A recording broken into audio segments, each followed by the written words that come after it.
pwede mo manufacture sa Pilipinas. Minsan binigyan pa nga ako ng death certificate ng kusado. Pagkatapos minahuli ko, huling-huli, buhay na buhay. Ganon ang ating korte dito. Huwag na kong padara ng kalukuhan ninyo dahil alam na alam ko yon.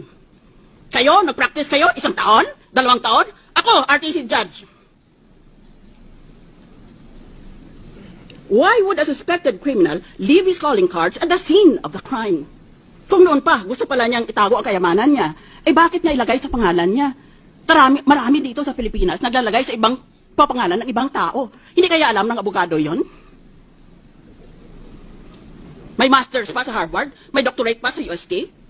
Ganun kaya siya katanga? Assuming for the sake of argument that there is a preponderance of evidence for the prosecution, the preponderance is not overwhelming. Yan ang Ingles. Hinada ko para sa 2 minutes ko. Wala pala kaming limitasyon.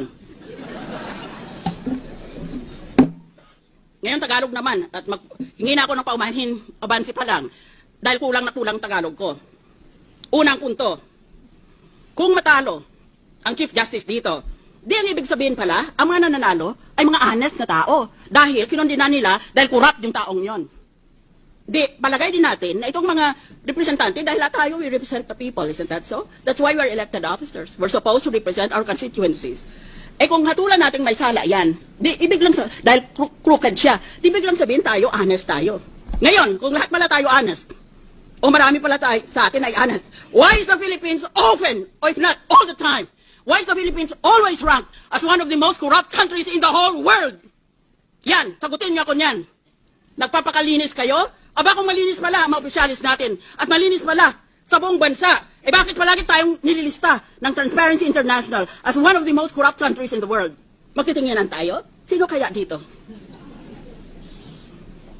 Yan ang unang punto ko. Pangalawa, tumigil na kayo ng kapapangkapan nyo, mga artista. Merong mga politiko na alam natin kung anong loopholes nila sa SALN. Deposito ang sinasabi ng batas pagkatapusan ng Disyembre, katapusan ng taon. Magdeklara ka kung magkanong pera mo sa bangko. Hindi ba gini-withdraw nila pera nila sa buwan na Nobyembre o Disyembre para pag naglagay sila, pag nag-file sila ng SALN nila, wala nga silang deposito. O kaya meron lang sila ng couple of thousands. Kasi withdraw nila eh. Pag Enero, i-deposit nila uli. Taong bayan, kayo ang magtestigo. Yan. Bakit hindi natin habulin yung ganon?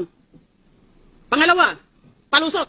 O pangalawa, na ginagawa nila na loophole sa SALN.